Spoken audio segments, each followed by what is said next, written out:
Welcome everyone to this week's episode of Craze's Corner.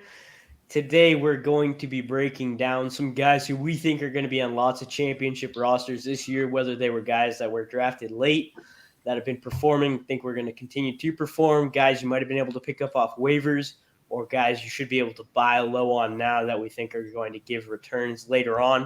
So you definitely want to make sure you stay tuned for that, see who you should and should not want to have on your team if you want to have a championship roster. But first, we have a couple of news stories to get into. First news story, a sad one for 49ers fans. Trey Lance is going to be out for the entirety of this year with an ankle injury. He had a fractured ankle, successful surgery, and they expect him to have full health for next year. Until then, Jimmy Garoppolo is going to be the starting quarterback for this team. Big bump up for George Kittle when he's eventually healthy, and Deebo Samuel.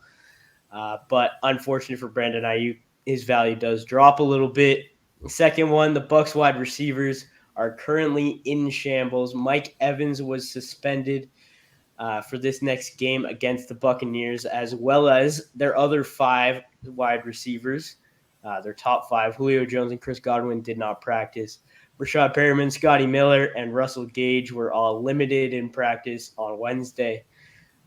So there's your top six wide receiver for the Buccaneers. So that leaves them with Jalen Darden, a rookie wide receiver, Cole Beasley maybe. So we'll see how many of these guys actually end up playing on Sunday. But this Bucs wide receiving core that was supposed to be one of the best in the league is slowly starting to look like a wide receiving core that they might want to call up Antonio Brown for. And then the third story is, we talked about this a little bit last week, but Marlon Mack has been activated to the active 53-man roster for the 49ers. They had some tough luck. Davis Price went down with an ankle injury. He's going to be sidelined 4 to 6 weeks. So this leaves Marlon Mack in a prime opportunity to show what he has. He was a really good running back before his Achilles tear, so hopefully he can showcase in a very run-favorable offense what he can do. They also brought back Tevin Coleman, who had been on the 49ers a couple years ago. And obviously they still have Jeff Wilson and Jordan Mason. So it'll be interesting to see who ends up being the lead back in this backfield in a couple weeks. I'm really not sure. Wilson could get hurt. Matt could actually show up, or this Achilles injury could really be the end of it. I want to know what you guys think. Who's going to be the RB1 for the 49ers come the end of the season?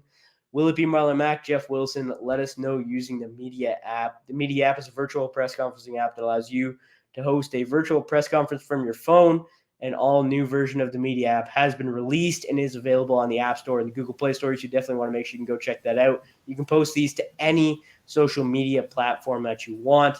They're great. You can customize your background. You can put logos in the background. You can, have an invisible background. You can really do so many different things on this app, and it's a great way to either interact with your fantasy leagues, talk about your win, ask questions. It's a great app. Let us know who you think this starting running back for the 49ers is going to be come the end of the season. And as I said, it's available on the Google Play and the App Store.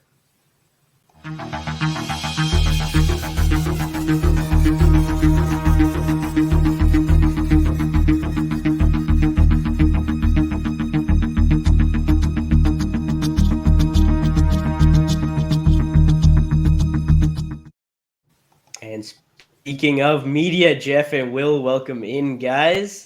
What's happening? Not too much. What do you got? Who do you guys think is going to be this RB1 in the 49ers backfield now? Are you guys confident in Jeff Wilson? Or does the signing of Marlon Mack, Tevin Coleman, maybe the emergence of Jordan Mason? What do you guys think about this whole situation here? Whoever stays healthy, right? If Jeff Wilson Jr. stays healthy, then I think he's going to be the guy. Maybe they'll sprinkle in some Marlon Mack here or there. But yeah, health is the key. Last man's literally standing. And the moral of this story is, do not draft running backs with teams that have shown you they will do committee by committee by committee. And you didn't even mention Deebo, nope. Right? I mean, so it's a mess. I regret drafting any 49er running back right now. So, but you regret drafting a 49ers running back, but you always want to pick up those 49ers running backs on waivers because you'll be able to start them for a week and they'll get you 20 points. You just don't know which week that'll be.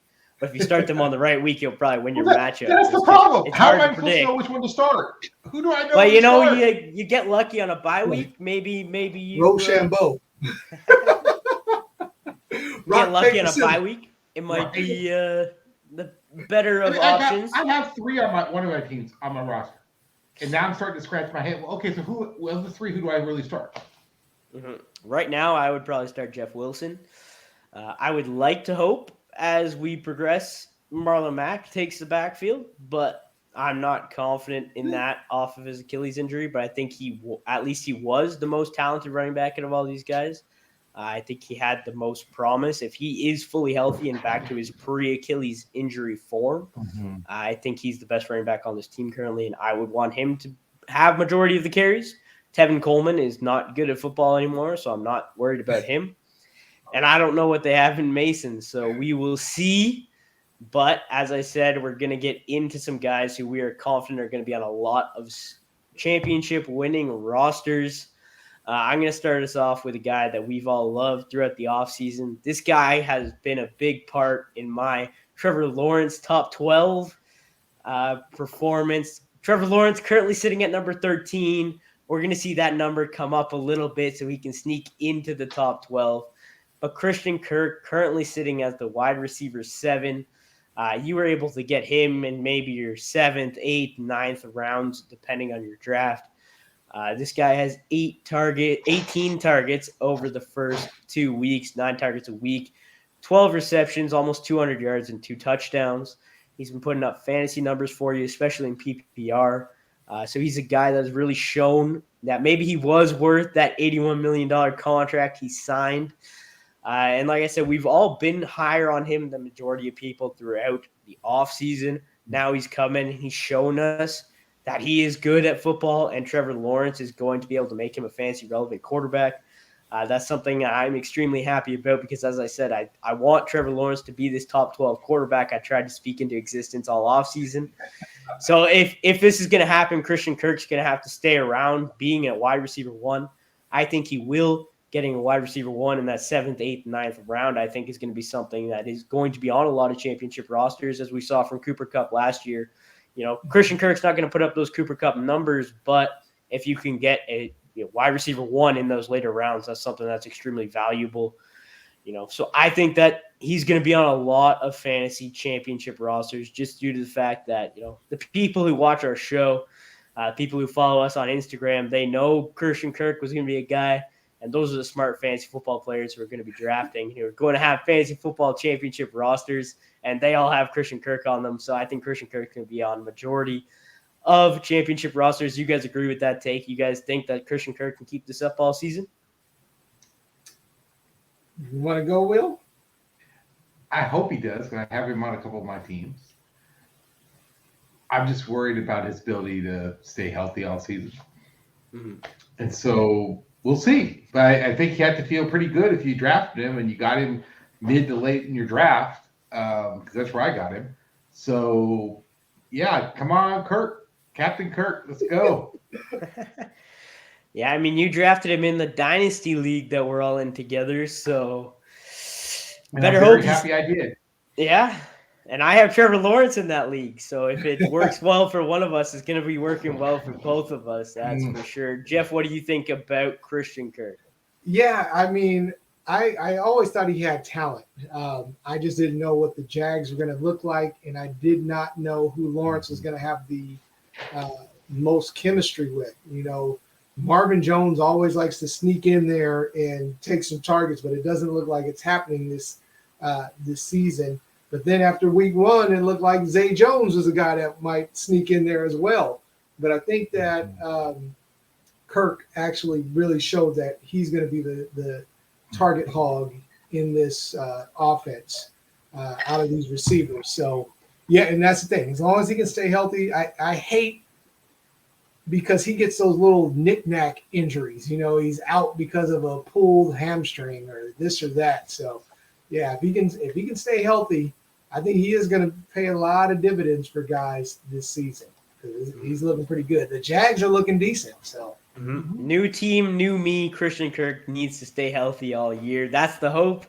I know we're all hoping for that. We all have our own shares of Christian Kirk, so let's hope it stays true. Keep Christian Kirk healthy on the field so Trevor Lawrence can be a top 12 quarterback. Jeff, we'll move on to you next. Who is the first person you want to bring up that you think can be on a lot of championship rosters? Honestly, I think it's Aaron Jones.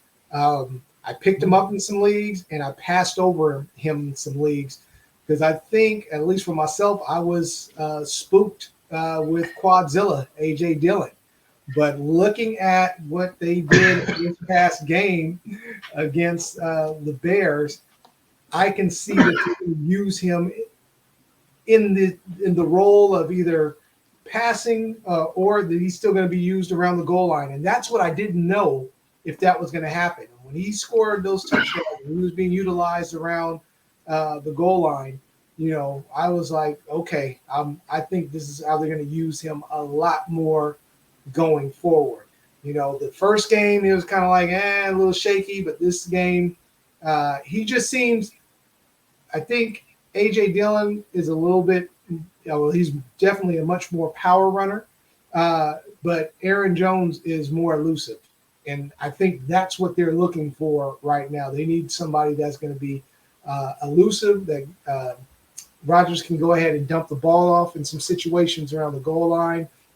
So that could be a lot of touchdowns for Aaron Jones if he can stay healthy. Yeah, I think so. It really did show dividends over the last game that he got involved more in the running game. He didn't quite have the receiving numbers from what we saw last year, but he was involved in the passing game.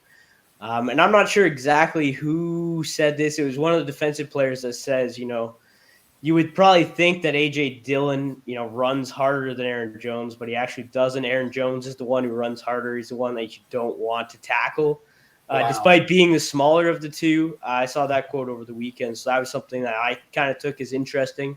And we saw it, this past weekend. Aaron Jones was unstoppable. Mind you, they're playing a bad team in the Chicago Bears, so...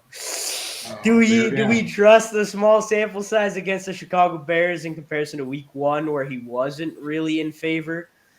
We saw Allen Lazard come back last week, though, and Aaron Rodgers just needed someone to rely on, and it seemed that was running the ball with Aaron Jones last week. I would have liked to see a little bit more involvement in the passing game. Sammy Watkins was their leading target last week, and that's a problem for an Aaron Rodgers-led team. They need to get that fixed. So whether or not they bring someone in, someone else emerges, you can't really run this team through Sammy Watkins. And I don't think they're going to run this team through Aaron Jones for the rest of the season. So that's kind of my worry. But I actually don't have any Aaron Jones stock, but I liked Aaron Jones coming into the season a little more than some people because I think the PPR work will be there. Aaron Rodgers has just got to get comfortable with it. So, Will, what do you think about Aaron Jones? Being a Vikings fan, do you think he's going to be able to? I think the owners. I'm gonna amend Jeff's Aaron Jones play just a little bit. It's the people that handcuff Jones and Dillon together and have them both on their roster. That having them look, honestly, depending on bye week or something, you might be able to play them together. And so, I think you had to be smart and have them both. I don't think last week 1 or week 2 has figured out what the Packers split is going to be. I don't think any of us believe Watkins or Cobb as a long-time solution at wide receiver. Lazard probably will emerge as the number 1, I would think, if he's healthy. I think the running back is going to go based on the way the defenses are playing them and who has the hot hand. So I think you got to be careful. You're going to have to watch every week. And I think when you get into winter, I'm still a little unsure, but I do think if you have Jones and Dillon on your roster, you're probably in good shape. Unless you drafted Jones in round 1 and then because A.J. Dillon was creeping up into like round 4. I saw him going round 3 in a couple of drafts, man. So if you went Aaron Jones and A.J. Dillon in your first 4 rounds, you're probably but I think that was fantasy owners acknowledging what the heck is going on at wide receiver. And if you thought, let's say we go 5 more weeks into this and the wide receivers are just a bust. and they can't get OBJ, they can't get Antonio Brown, or they don't do a trade. They just try to make it work. Dylan still could emerge as RB1 if they have to shift completely. So, I think if you have Aaron Jones, you're feeling good after week 2. Mm-hmm. But then you kind of look back. Look, Jones and Dylan didn't have a bad week 1. It's just the Packers, and I get it. This is the Aaron Rodgers problem with the Packers. He's not going to be a guy that gives that ball on short dump offs and running the ball 60% of the play. He still's going to want to push the ball. And honestly, had the Packers just ran the ball in week 1, I think they could have won the game, to be completely honest. Yeah, I think they realized that in week 2. They're like, okay, Right. we got to get more carries on the ground. We can't just be pushing the ball down the field to no one. It doesn't work. Do we believe Aaron Rodgers has the patience to do that all season? No, he's going to lose it this season for sure. If they don't get him some talent at the wide receiver position, there's going to be a problem. Get the ball to Dobbs. Get the ball to Dobbs. Dude, I think he's already done on the rookie guys. I think Rodgers is already because if you watch that game last week, their 3 wide receiver sets at one point were Lazard, Cobb, and Watkins. Yeah, true. Those rookie guys didn't get much, so I don't know. I wouldn't be surprised if they do a trade as we get closer or further into the season. I would not be shocked if. I just can't imagine Rodgers doing this all year. If you look at free agents, you have Antonio Brown, Odell Beckham Jr., Will Fuller. There is some guys that they can bring in, but Will Fuller would be the best wide receiver on this team. Yeah, and I think they would have if they were going to bring Will Fuller, they would have brought him in by now. I know that's my problem. But he would be the best wide receiver on this team, and he'd be fantasy relevant because he's a great deep ball guy. Yeah, if he can stay healthy. But that's okay. We only need him for a couple weeks. I just need him for a couple weeks to be fantasy relevant. I don't care after that. I just need a couple spot starts, cover some bye weeks mid-season. After that, I don't care. Not like he's gotta, win me a championship or anything. But Will, let's move on. Who's your first guy you think is going to be on a lot of championship rosters? Unless you drafted him in the first round like Jeff, then it might not work out so well for you. Go ahead, Will. I'm going to say Josh Allen. I think a large percentage of championship fantasy football teams will have, if the Josh Allen we've seen in week 1 and 2 plays the whole season this way, he's putting up points I don't think any of us imagined. And he's going to consistent. I don't think he has a bad game. I look at that schedule. No, he's going to get you 3 to 4 touchdowns a game. Yeah, I mean he's a real talented guy. We saw last week he was able to just produce with just Diggs. He didn't need Gabe Davis on the field. With Gabe Davis on the field, he got him involved. We even saw last week he had a really good game, but there was drops by his wide receivers, and still he was able to prevail. He's like, okay, well, let's get Stephon Diggs, 3 touchdowns and 150 yards. So I think with the rushing ability, we saw him hurdle a guy last week, diving over people, spinning for first downs. If he can stay healthy, being that rushing quarterback, I think he's going to be good. I just hope you didn't, hopefully you have a good team built around him. But yeah, I think he's going to be great. He's a stud as opposed to other quarterbacks. Yeah. Jeff, we know you love Josh Allen. You agree with Will here? I do. Matter of fact, he's going to make me look like I did something okay in taking him in the first round in a draft. You're I said, man. 12th in that league? What's that? Aren't you 12th in that league? But I'm 1-1. I'm 1-1. You're the lowest scoring 1-1 team in that league. Yeah, that first week was horrible. I'm 1-1. I gotta win this week. I gotta win because of Josh Allen. So I'm yes. And I think it will continue. I think he is going to have some bigger games where he gets 3 touchdowns passing and maybe 1 or 2 rushing. I can see it coming. So I especially when they're playing against some of the bottom level teams, man. in Buffalo. Oh my gosh, yeah, they're on a mission. That's the thing. They are on a mission this year, man. So if I was Bill fans, I'd be getting ready to go to that Super Bowl. And their mission is to not get James Cook involved in this offense. Yeah, I know. That is one of their missions, and Devin Singletary is actually looking pretty decent. So, well, see, I guess Singletary drafted James Cook for Singletary to decide, I think I'll play this year. Yeah. Apparently they decided, well, this Singletary guy, he's not actually that bad. Maybe we'll just continue running the ball with him. Yep. If David Singletary had played like this last year, he would have been a fringe first-round pick this year.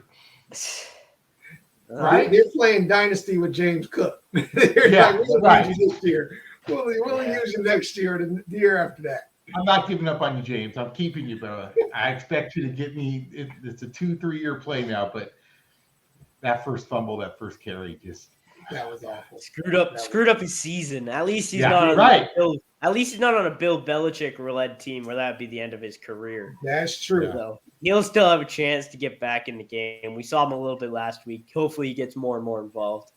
But let's move on to my next guy. This guy is a guy who was drafted by the Carolina Panthers a few years ago. Now plays with his former coach in Washington. I'm talking about Curtis Samuel. This is a guy you either drafted later, you picked up off your waiver wire. He gets involved in the running game a little bit, more than a lot of other wide receivers, except for probably Deebo Samuel. So you can count on a little bit of that every game. He's had a touchdown in each of his games so far. He's had more targets than Christian Kirk, 20 targets, 15 catches. So he's beat Christian Kirk in both those. He's currently the wide receiver 9. You take an offense that currently looks pretty good. Carson Wentz is a top 3. Right now in passing yards. I don't think that's really necessarily something that it's going to keep up throughout the rest of the season. But Curtis Samuel only has 133 yards throughout these first few games, and Carson Wentz is already all the way up there because of other wide receivers and other options. But I think that Curtis Samuel is going to be a guy that Ron Rivera wants to get involved. As long as Curtis Samuel is healthy, he's going to be seeing at least in that 5 to 10 touches a game range. And at a wide receiver position, that's really all you can ask for. You're not going to get guys that are going to, unless you have a top guy who's going to get 12-plus touches every game. So I like that number from Curtis Samuel. Ron Rivera loves Curtis Samuel, drafted him in Carolina in the second round, brought him back, paid him to come to Washington. Injury-riddled last year, didn't really get his chance to get involved. We've seen him this year. He's involved. Carson Wentz likes him. Ron Rivera loves him. And I like that relationship with the fact that the coach wants to get him the ball. The quarterback seems to like to get him the ball, and he's been able to do good with his touches so far. So I think he's going to continue to perform. If he stays healthy, I think he can find his way into starting as wide receiver 2 or flex option on a lot of championship teams. Jeff, what do you think about Curtis Samuel so far? Are you in on Curtis Samuel? I am. I'm in a lot on this Washington offense, as I'll talk about some other things later. But yeah, man, just the way he's being used. I love guys that get a lot of targets, and Curtis Samuel. And I was actually in some of my leagues looking at him on the waiver wires after the draft and looking like, oh my God, who do I take off of here to get him? And then after week 1, it's like, oh, well, you messed out. I got lucky and picked him up in one of my leagues. But he's like a dude that I would take right now desperately in some leagues, man, just because I know, honestly, when you're looking at Washington's offense, nobody thought they were going to be throwing the ball this much, and that's a surprise as well. But that's the thing about him. He can get touches out of the backfield, and he's getting passes. So he is just the best of both worlds, man. And that's the thing, again, is if he can stay healthy, I definitely see him being on some teams that win championships. Yeah, Will, what do you think about Curtis Samuel? Are you excited about his usage in this offense as well, or are you just hesitant because they're the Commanders? There you go. I don't have any Commander stock. I just don't. It's going to take me a year to believe it. Don't get some. It's going to take me a year to believe it. Yeah. I know they made that game close with the Lions, but that was also the Lions, right? So Hey, it's we'll see.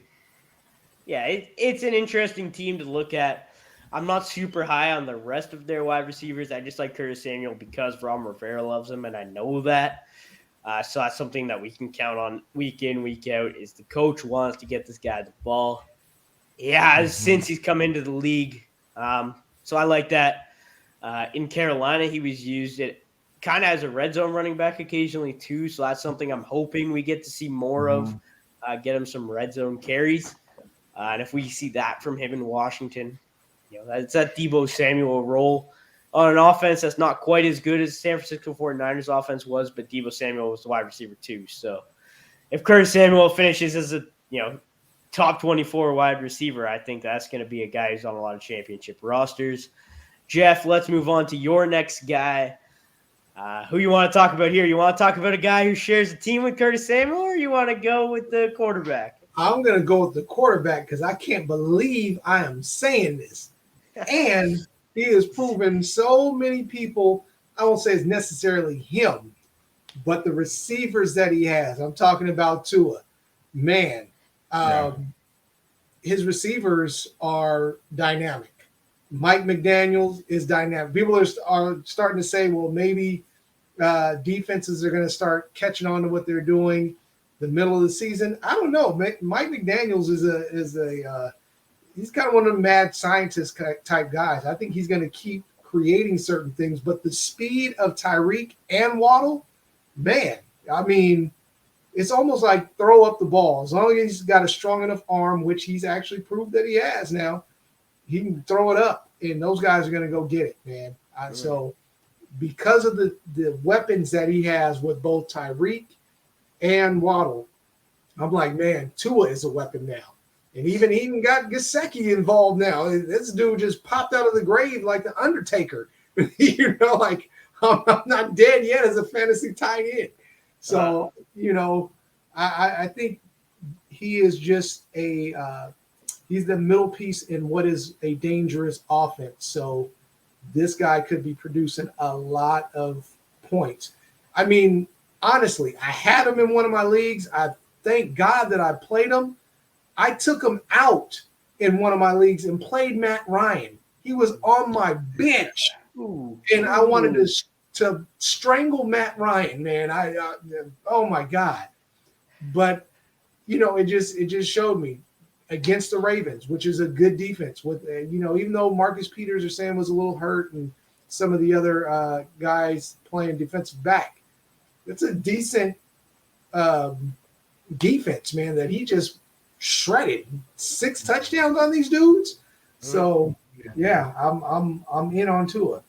That's for Zach. Yeah, that's for Zach, and Zach's not here today, so maybe he might have to get back in on this next week. But Yep. I like what you're saying there. I saw a lot on Twitter, all these touchdowns that he threw. Everyone's like, "Well, he underthrew this ball, he underthrew that ball." But if you look at all of Tyreek's long plays from Patrick Mahomes was underthrowing about 90% of those balls too. So, is that really Tua, or is that just the fact that you can't throw the ball over the head of Tyreek Hill and Jalen Waddle? I think it's a bit of both. I don't think Tua has the arm Mahomes had, but Mahomes was underthrowing him too. So, he's like, oh well, he could have had an easy touchdown on this play if he hadn't underthrown him, but you can't really do anything about that. So I like what we saw so far. Currently sitting as the QB4. I'm a little hesitant still, but as you said, we were looking at that Ravens secondary, Marlon Humphreys and Marcus Peters, 2 of the better corners in the league. They're over there on the sideline. Not sure if you saw the video of them on the sidelines chatting about trying to cover Tyreek Hill and Jalen Waddle. You should definitely make sure you go check that out. But they're sitting there on the bench. They're going like, it's so hard to cover guys who run like this, and they're shaking their bodies around. And if you watch Tyreek Hill, he literally shakes his shoulders around when he runs. So you go check that video out. I'm sure you can find it on Twitter or whatever. But they're sitting there talking about that.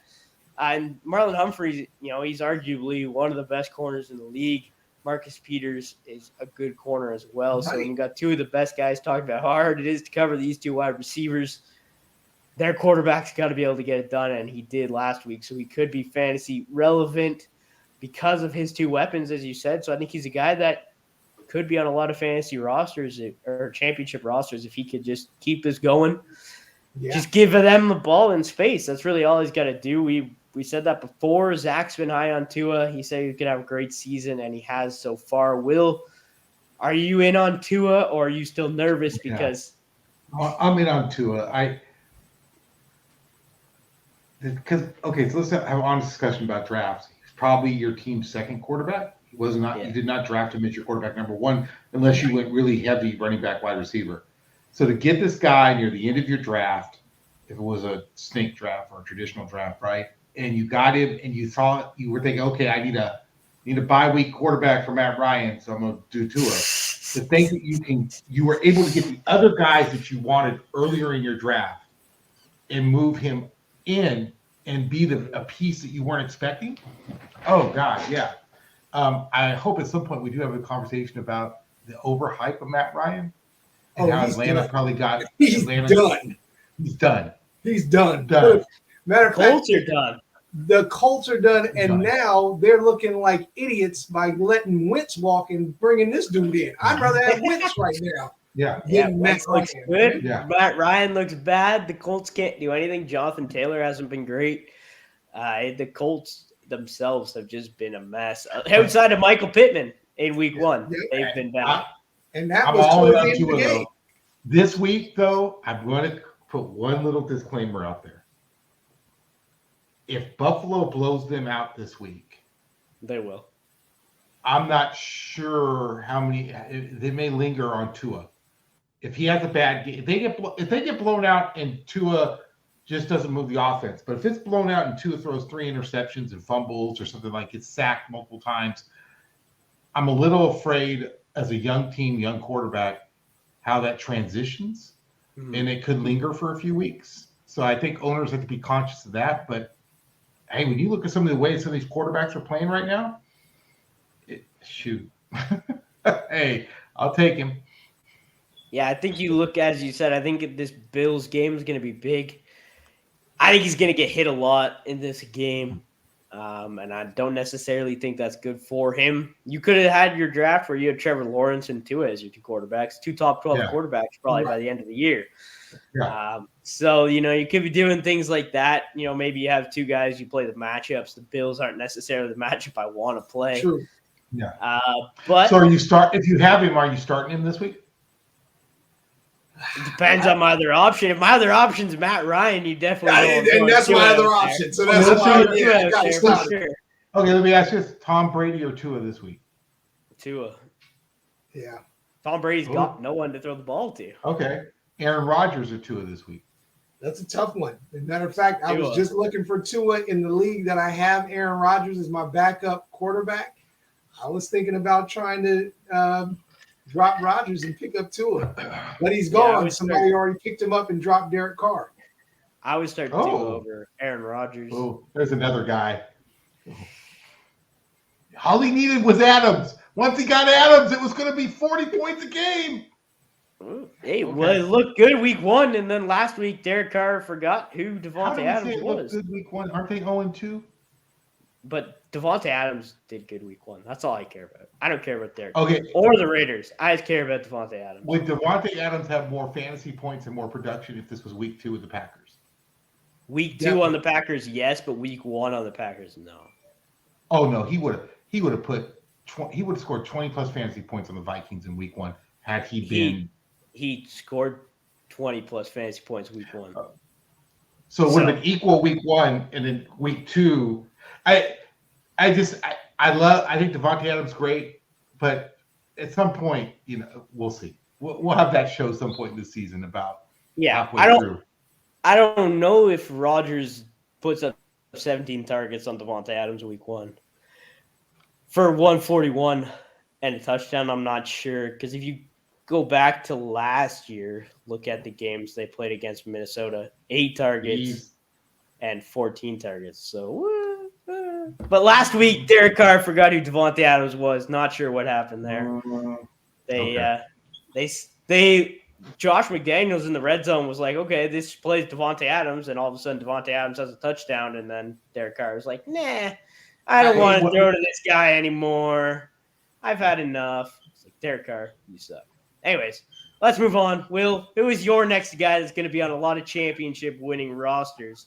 I'm going to put him out here because I think a lot of people honestly probably didn't draft him and picked him up on waiver wire after the draft. And that's James Robinson, running back with the Jaguars. Because I know I got him waiver wire post draft when I decided to handcuff him. It's obvious he's going to have a major role in that offense all season if he stays healthy. And so it might be a 50-50 split, but you get into some of your later in the season, you need a running back for the bye week, and it gives you a couple extra wins and it gets you in the playoffs. I don't know if he'll deliver for you in the championship game, but he might be part of that mix you need on your roster to get you through those bye weeks so you make it to the playoffs and they're in the championship game. So I think, surprisingly, he might be on a lot more championship rosters than we think. And he's got the 50-50 split, but he's going to be the guy that scores the touchdowns. Yep. And he's on a team that has Trevor Lawrence as his quarterback. So we like Trevor Lawrence, and we like his. Is that a good transition? We've already talked about Christian Kirk. We like Christian Kirk. Now we like James Robinson, and we like Trevor Lawrence. So let's go Jags. We all need to get Jags jerseys. Yeah. I'll get Trevor Lawrence jerseys. Will, you can get a James Robinson jersey. Jeff. Yeah, there we go. We should pull up with a Christian Kirk jersey. Whoever you want. You can pick someone else. Maybe you want Zay Jones. Who knows? Maybe Marvin Jones. Whatever. Whoever floats your boat. But we seem to be all in on the Jags. Robinson as well. Well, look, and I think their fantasy production gets better as the season goes on.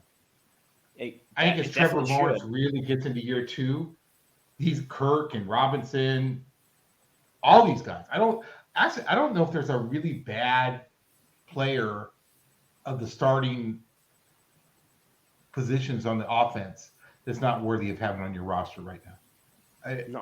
I agree, because you got Evan Ingram has been good so far too. Yeah. So I think it's definitely a situation to monitor. Trevor Lawrence just has to keep this going. I think he will. Big Trevor Lawrence fan, but like you said, James Robinson here, getting back to the actual topic of this discussion before I took it off track here. But James Robinson, I think, is good. He's going to get, those red zone touches. Him and ETN probably sees more passing work, but James Robinson sees the touchdowns. I think they're both going to be involved. They're both going to be fantasy relevant guys you can start as your RB2 or flex week in, week out. This offense with Doug Peterson is going to put up points.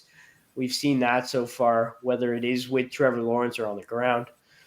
So I like James Robinson. I like what we've seen from him so far coming back off the Achilles injury. People were worried running backs, Achilles injuries. There was other people who were like, well, he wasn't actually that explosive before, so he'll be fine. And he appears to be fine. So maybe because he wasn't explosive before, he didn't need to be explosive now. And that's what we're seeing, because the other running backs coming back from Achilles injuries, Cam Akers, Marlon Mack couldn't even make the Texans roster. So a little nervous there, but James Robinson seems to be a freak. I love to see it, Jeff. What do you think about James Robinson here? I love him. I've got him in one of my leagues, man, and I'm so glad I picked him up. And like I had been saying, I thought that Doug Peterson really liked him, and he was going to be a main part of that offense. Everybody, you had people talking about drafting ETN at the end of the first round and high second round. I'm just like, he's not getting the goal line carries. I'm just like, he's going to be a traditional third down, maybe a passing down back. But James Robinson is going to be carrying the load, especially when they said he was going to be healthy. He wasn't going to be on the PUP list or any of those things. I'm like, they're telling you this for a reason. And it's happened, So, like, I think he is definitely the goal line back. He's able to break. He's had a couple of long runs in each game, man. So that was a surprising thing. But, yeah, I like him, man. I like him a lot. Yeah, I think so. Let's move on to my next guy. I'm going to stick with the running backs here. To fill out my guys who I think are going to be on a lot of championship winning rosters, we're going to talk about the best running back on the Atlanta Falcons, Tyler Algier. We didn't see him play week 1. We saw him play week 2 due to the injury to Damian Wilson, I think it is. Anyways, he played 31% of the snaps last week. Cordell Patterson played 59% of the snaps. And they both had 10 carries. I think that's something that you need to monitor.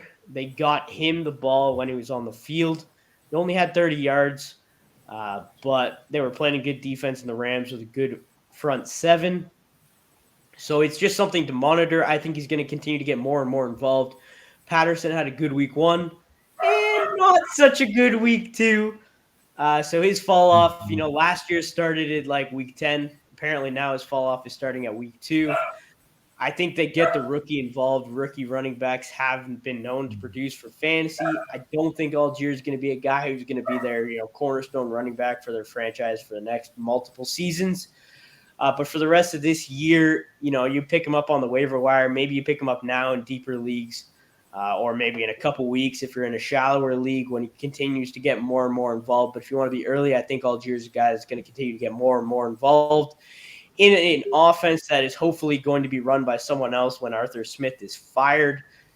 Come fantasy football playoff time, he won't be their head coach, hopefully, if the Falcons know what they're doing.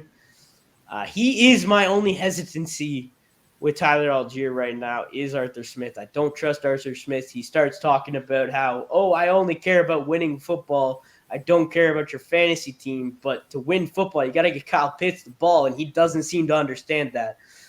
Arthur Smith is probably the worst head coach in all of football right now. Outside of him, I love Tyler Algier. He's going to get volume. Hopefully, if Arthur Smith is gone by, week 14 when your fantasy football playoffs start, Tyler Algier could win some people some championships.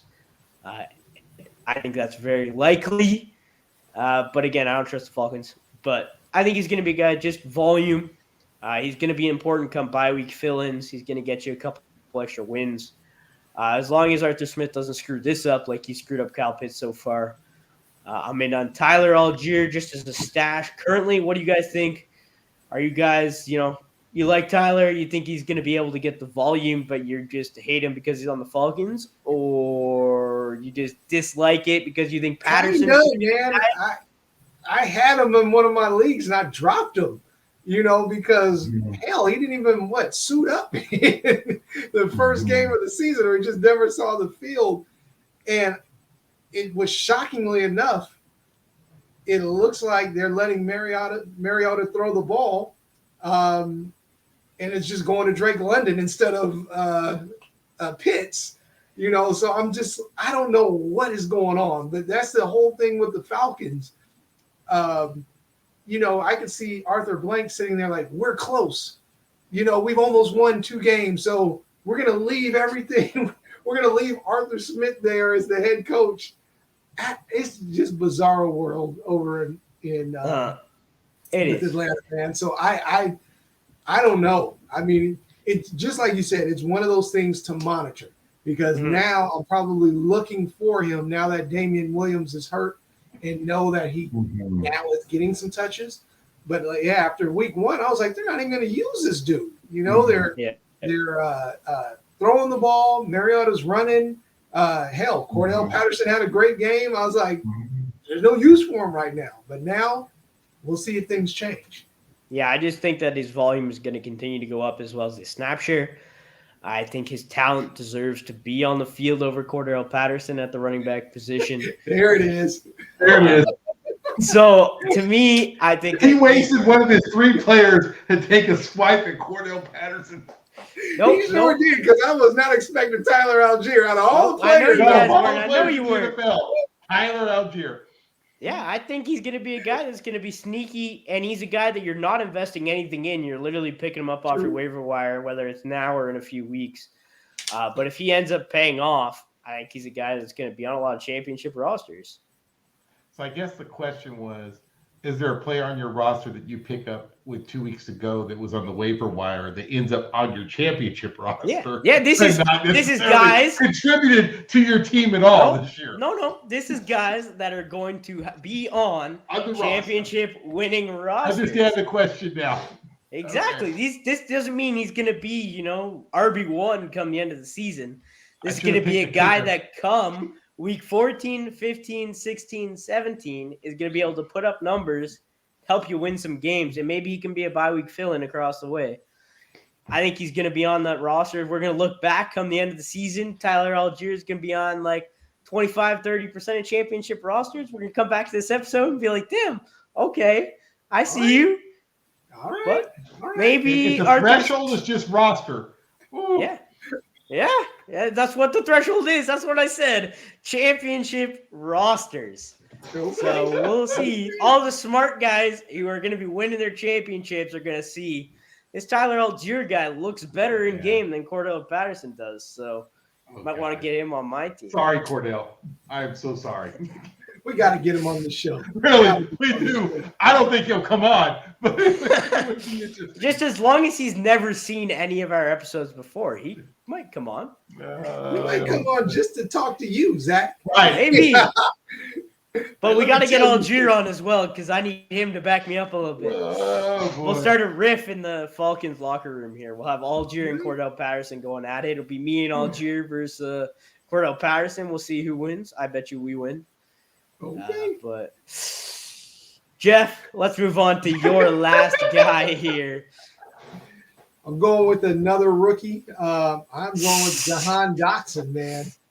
I told you this kid's got some hands on him, and he is definitely involved in this offense and around the red zone. Wentz is not afraid, matter of fact, to throw to him, but he actually looks for him. I think this dude, I know they just paid Scary Terry all of this money, but they got a new dude that's pretty scary, and that's Dotson. This dude can catch, man. He is going up over guys. He's mossing guys. This dude is – they were saying in the draft that he could be the best receiver in this draft. And I see why now. He's a baller, man. Well, Jameson Williams is still in this draft class, so let's not get too out of hand here. Well, he's not playing. But he will be the best wide receiver out this draft class. Well, from what I've seen actually now in the league, a guy that's playing right now, Dotson, he's the dude. His hands are ridiculous. He doesn't have to be speedy. He just is a polished route runner, and his hands are amazing. So, I think guy. So I'm high on Curtis Samuel. So to me, I like them both, but that's what I'm saying. I can't believe Washington is sustaining all of these guys. That's my problem. Washington is my problem right here because I don't trust Carson Wentz to be able to support. Scary Terry's going to be a top 24, and I think Curtis Samuel is going to be a top 24. So I can't also have Dotson being a top 24 wide receiver. 3 touchdowns through 2 weeks, man. But he's only had 5 targets in each of those games, whereas Curtis Samuel's had double-digit targets. But so touchdowns aren't something that we see week in, week out. You don't see a guy who scores a touchdown every single week, especially at the wide receiver position. That's not something. Touchdowns are things that come and go. They're not something that stay. And that's what worries me about Dotson as opposed to worries me about a guy like Curtis Samuel who's seen double-digit targets. But see, that's where I'm looking at because when defensive coordinators start looking at guys, they're going to look to go ahead and take away Samuel, and they're also going to look to take away – they're always looking at Scary Terry. That means this dude is on the radar, and that's what I love about him. But then when it comes to red zone defenses, you're going to see defenses go like, okay, Terry's not their red zone guy. It's going to be Dotson, and teams will just do that too. So, I don't know. I'm high on Samuel. Jeff's high on Dotson. What do you think about Dotson here? And if you had to pick one, who would you rather have? Curtis Samuel, Jahan Dotson this season? This season? Rest of this Probably season. Samuel because I think he's less of a risk. But I think Dotson becomes if he keeps scoring touchdowns, which look, It can happen. I know we say it doesn't happen, but defenses say he's the least of the threats, and he gets a touchdown a game, so he becomes the Buddy Ryan, Chris Carter, all he does is score touchdowns comment. And so if he's down my roster and the guy's going to guarantee me at least 8 points, 12 points a game, depending on yardage, I'll take it. Now, if I'm dynasty, I'm definitely going Dotson. Yeah. Yeah, I agree. Curtis Samuel's older there. Dude, like I said, it's just touchdown volatility is something that, it comes and goes. Sure. I don't think Carson Wentz is going to be a guy that I think let me pull up here based upon our full season. Carson Wentz is currently sitting as the QB4. Carson Wentz is not going to be the QB4 come the end of the year. No. And that QB4 is currently coming off of touchdowns. The test will be this week against Philadelphia. That's where we're going to see which Wentz we got. Yeah. I think he's going to face a really tough defense. John Dodson. The guys that know how to shut down some top receivers. Exactly, but that's going to be their outside guys, which is Terry. And I haven't watched too much of Washington this year, but I assume Dotson's the other outside guy. Yep. Curtis Samuel's the slot, backfield, outside, wherever he needs to be. So I think that benefits him some more as opposed to a guy like Dotson, which is going to be there. Where's that game this weekend? Philadelphia. Oh, I don't know if it's at Philadelphia Washington or in Washington. It is versus Philadelphia, which means it is in Washington. Don't be shocked if Washington wins that game. I think Washington will put up points, but they'll probably lose that game. This is what I love about early football season. It is roller coaster the first 3 or 4 weeks because we're not sure. We forget that the Eagles almost blew that game week 1 to Detroit. Yep. And I know, look. They should have lost week 2 to the Vikings. They easily could have lost week 2 to the Vikings. The Vikings had plenty of opportunities. No knock on Philly's defense. Slade played a hell of a game. But the Vikings were in position to score points. They didn't, partially because of Philly's defense, but partially Irv Smith dropping freaking touchdowns, right? Philly, if you look at those first 2 games, okay. Remember, they put up 0 points in the second half of that Viking game. Yeah. So, and I think they only put up 3 points in the second half of that Detroit game, or 7. I mean, it wasn't. So, that game at home, Washington, a division game, Philly getting all this hype. To me, this looks like a letdown game. So, like I said, don't be shocked. Yeah, I think this season we're looking at some of the worst 2-0 teams we've seen in a while. You got the Giants are 2-0. They're not a great football team. Not worried about them come playoffs time. The Eagles aren't a great 2-0 football team. The Bucks right now, they don't look like a great football team. Their offense can't seem to get much going unless the defense does it for them. Then you got the Chiefs and the Bills. Like, okay, those 2 are great. Okay, right. Chiefs and the Bills are the clear class of the NFL right there. The other 3, I'm like, well, they don't actually look great so far. So I'm nervous. Like I said, I was nervous about Jalen Hurts before the season. Jalen Hurts made his money off his running last year, and he looks like he's going to be continuing doing the same. So you'd think they'd be able to close out games, being that they have a running quarterback. They have these guys who are supposed to be able to close games. That's what you need to do to win games that you're in the lead is run the ball. But they have, like you said, they couldn't put up any more points against the Vikings. And they barely did anything against the Lions in the second half. So if you're playing a good team, any playoff team in the NFC, even if you're going up against the Bucks, you have to be able to close out the game and put up points consistently throughout, or you're not going to win. Jalen Hurts only has 1 passing touchdown through 2 weeks. You average that out, that's worse than what he did last year. And he has A.J. Brown this year, so he's got to learn how to throw touchdowns. He can't just run the ball all the time. That is how you get hurt at the quarterback position. Trey Lance, Cam Newton, Lamar Jackson got hurt last year. Michael Vick dealt with literally every running quarterback we've ever seen deals with these injuries. And Jalen Hurts just tries to do too much with his legs. And I don't know if he has this arm talent that he needs to be an elite quarterback. And that's what the Eagles need him to be if they want to be a contending team this year. I know any Eagles fans seeing this are going to come for us, but slander. Oh, well. They'll come for you. I'm not saying that. Well, look, the Eagles have the talent, both in fantasy and in the NFL this year. If the Eagles stay, is this what we're seeing so far is consistent? Yeah, they're going to win the NFC East. It's not even going to be close. They're going to. I don't. Well, I mean, if the Giants keep winning, like, ooh. Right, but okay.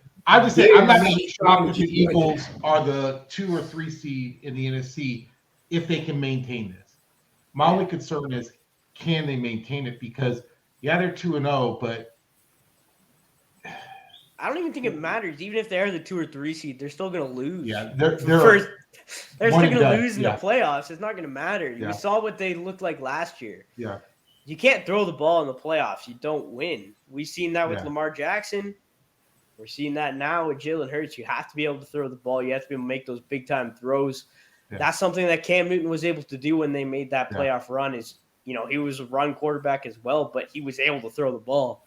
Yeah. So Jalen Hurts needs to show us that he can go out and put up a 3-touchdown performance through the air. Yeah. Because that's what you need to do to win playoff games. And so far, we've seen him have 1 and 2 touchdowns on the ground. Sure, that's great, but that's not how you win those big games. You got to be able to do what Josh Allen does. You got to be able to do what Tom Brady, Aaron Rodgers can do. Yeah. And that's to put up 3-4 touchdowns through the air and almost 300 yards. And so far, Jalen Hurts isn't that guy. If I had Jalen Hurts on my roster right now, if I could trade him and get a haul, I would. I would too. Yeah, but I don't have him on any of my rosters. I don't have him on any of my rosters either, but I would sell. I do. You should sell. For Tua. You want Tua? Yeah. Offer right. I would do that. I would try and get Tua plus. Get yourself an RB2, wide receiver 2.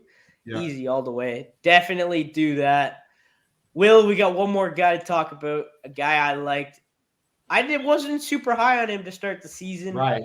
I thought there was a lot of mouths to feed in this offense. Yeah. And he fell in drafts because of that. Yep. And he's balled out since. Will, who do you want to bring up here? I'm going to say it. This, of my 3 guys, if you have him on your roster, the way he's played these last 2 weeks, I don't think it's going to fall off. And I'm going to say he will be the key to a lot of victories, championship victories. It's Amon St. Brown. Amon-Ra St. Brown, excuse me. I'll get his poor Amon-Ra, killing his name.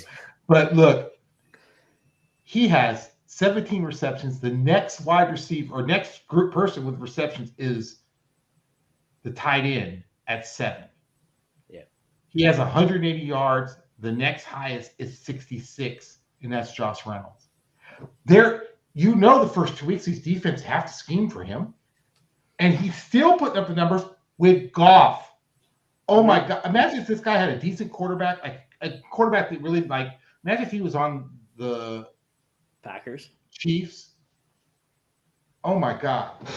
So I'm going to tell you, he didn't get enough respect. I think people wanted to dismiss him. But he's going to be, if he keeps this up, he's going to be a top 5 fantasy wide receiver at the end of the year. Mm-hmm. Yeah, he definitely can. Like I said, I was down on him a little bit. You have 2 running backs that like to catch the ball. TJ Hawkinson's there. And you look at that wide receiver room. I'm a guy who's super high on the talent of DJ Chark. As you said, Josh Reynolds is there.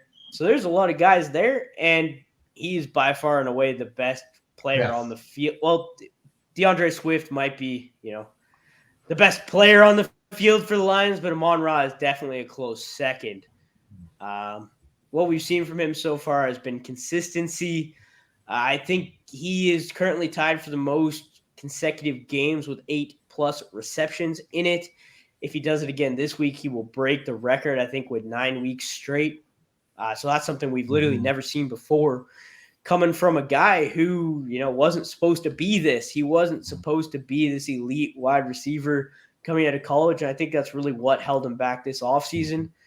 People were like, well, there's other guys there. Jared Goff still is quarterback, but he's proven me wrong. I unfortunately don't have any Amon-Ra St. Brown I don't shares, either. but I think he will be on a lot of championship winning rosters as long as the Lions can keep this up, keep the running game going, and then just keep giving him the ball. I think this will be good for the Lions, and I think this is good for Amon-Ra. His dynasty value, I do have him in a dynasty league. I got him as a part of a 3-team trade that was Oh, that's great. completely out there. I ended up with 3 first-round picks in that trade and traded away a bunch. But I got him there. Now I have him to pair with, I think I drafted in that league Traylon Burks, Jameson Williams, Sky Moore. So now I have great 4 super young wide receivers. So that's something that that's my only share of him on Ron. I'm happy I got him. He was a guy I was like, well, do I really want him? Do I think he's going to be able to continue doing what he did last year? And the answer to that question is yes. Jeff, what do you think about Amon-Ra St. Brown? If I would have saw Hard Knocks before a lot of my drafts, there was one episode where it showed him working out with his dad. Did not realize his dad was a former Mr. Olympia, but he was saying the things that he's put into both of his sons. But basically, even with Amon-Ra, just his workout, why he doesn't get injured and all this stuff. I would have taken more time to draft him in some leagues, man. Because just the stuff he was talking about his hands and, just the way he keeps his body and his core. I was like, man, this dude, he's driven plus all those other intangibles, man. I was just like, I would have drafted him. He was fiery in some of the episodes on Hard Knocks as well. He's got something to prove. Those are the things that I look for in players. So the thing that scared me off, honestly, was Jameson Williams. Even though he may not play till later on this season, they were talking about his progress and everything. So I didn't know, when he does come back, what's Amon-Ra St. Brown going to look like then. But, man, right now, I wish I had him. I do. Because I could have had him in a bunch of leagues around the 7th, 8th round, man. He's just sitting there. Mm-hmm. And before we end the show today, you talked about his brother a little bit. I just want to bring this up. Not sure if you guys saw. He currently has just over a 25% target share in that Bears offense. I've been watching. 7 targets, so it's absolutely nothing. But if you look at Bears red zone targets, currently Equanimeous St. Brown has 100% target share in the red zone. Is he outscoring Mooney? I believe he is. He is. But 100% target share in the red zone. Yep. Is a number that no one ever hits. But currently, in this abysmal Bears offense, he currently has, and it has equated to 0 touchdowns. So can we? I mean, the leading receiver for the Bears has 5 receptions. Yeah, through 2 games. It's bad. The Bears are not letting Justin Fields throw the ball, or Justin Fields doesn't want to. He has 15 completions. Yeah. Like, what is happening? What do you call it? So who the leading Bears wide receiver has 5 receptions? And that's Montgomery, the running back. Yeah, so I was going to say, and he's a running back. The leading wide receiver is St. Brown with 3 receptions. Yeah. On 7 targets for 57 yards. Yeah, it's terrible for the Bears right now. I don't know what to think about that offense. If you have any Justin Fields shares, I apologize. Not looking great. The Bears are going to ruin Justin Fields. Yeah. And if they were going to go into a full rebuild like they're doing, they should have moved on from Justin Fields. It's not fair what they're doing to him. They're going to ruin this young man's career because the new GM thinks he's going to completely tear down and rebuild. And then they're going to try to rebuild around him, and they don't think this is damaging him. Like, you cannot do this. The NFL has showed us over and over again. You cannot do this to a young quarterback and think they make it in year 3, year 4, year 5. It's just you not have to true. give them weapons. You got to do what the Bills did. You got to make those trades, get Stephon Diggs and guys like that around him, or it's not going to work. And you know what? And the Bears could have traded him if they were going into full rebuild, like they have. Yeah. The Bears could have moved Justin Fields to Pittsburgh, Carolina, easily. Honestly, I think they could have got a second-round pick. The Yep. city I would have given up a second-round pick for him. The city would have burned down Soldier Field if they did that. They are. They're going to end up burning it down anyway, Jeff, because if they're gonna. Yeah, numbers, I agree with Will. They're going to be I agree with Will. It's going to be burnt down anyways when Justin Fields turns out to be a bust. So you can't have a quarterback where they were trailing for majority of the 49ers game, even though they ended up winning. And they were trailing for literally the entirety of that Packers game. Yeah. And he has 15 completions on the season. That's not okay. I'm giving him the Josh Allen rule. I'm giving him at least 3 years. Because remember the first 2 years of Josh Allen, everybody was like, they totally blew that pick. But he was throwing the ball. They won't let Justin Fields throw the ball. If Chicago has the first pick, are they not taking one of those quarterbacks? They are going to take. They will. No. They'll take Stroud. Oh. What else are they going to do? What else they can't do? Not take Stroud. If they have that, they will trade. If they get the first round, if they get the first pick in the draft, they're going to trade that pick and try to get a lot for it. They can't afford to. Oh, those fans will never forgive them. Quarterback. They're not going to do it. They are sold on Justin Fields. No, they will. What they will do is they will move on from Justin Fields, trade him for like a 4th or 5th round pick by that point. Yeah. And just take another quarterback. But yeah, if you look at so this Josh so they can ruin another quarterback. So if you look at Josh Allen's second season here, Jeff, just looking at his second season, in his first game, he had 24 completions. Justin Fields is 15 through 2 games. That's not okay. I know. And I think we all agree. If Justin Fields was with Pittsburgh right now, he would be doing much better than he is with the Bears. Mm-hmm. If he was with Carolina, he'd be putting up much better numbers. Well, it is because that our coach is pretty bad. Matt Rule's not good at football. I would still think he'd put up better numbers he's putting with the Bears. Oh, he'd put up better numbers, but he'd put up much better numbers with he has talent. Your Carolina roster with Justin Fields? Woo! Yeah, we'd be a coach away from a playoff spot. We're currently about a coach away from a playoff spot now. We have the second worst head coach in the NFL currently, behind only other than Arthur Smith. And apparently the new Nebraska college coach as well. So everybody keeps trying to link him to when he gets fired. Who, Rule? Yeah, becoming the head coach for Nebraska. I mean, he's good in college, but he's not good in the NFL. Some coaches can do college and can't do the NFL. Rule apparently is one of those guys. I'm not sure why. Not sure exactly what makes a guy good in college but not in the NFL. But Rule sucks as an NFL head coach. And he probably would ruin Justin Fields if the Panthers had drafted him last year too. So, but at least he would have had better weapons. Justin. Yeah, get him to the Steelers. Get him. Well, now Kenny Pickett's there, so that's not going. Yeah, exactly. He could still end up in Carolina though. He could go to Seattle. He could go to Seattle. Well, I can see him in Seattle. We are waiting for Caleb Williams. You guys stop that. Nope. You guys can have Justin Fields. Let's go. Caleb Williams. Jeff, you guys already won a game. You don't get the first overall pick. Right? That's not how that works. Chicago might go 0-16. Caleb Williams is not going to be the first overall pick. Doesn't matter. But you got the Bears are going to go 0-17. The Falcons are going to go 0-17. There's 2 picks. The Panthers might go 0-17 if we don't fire Matt Rule. We'll find out this weekend when the Seahawks play the Falcons. Yeah, the Seahawks will probably win, and that'll put them at 2 wins. And then you guys are really screwed if you get to 2-1. Yeah.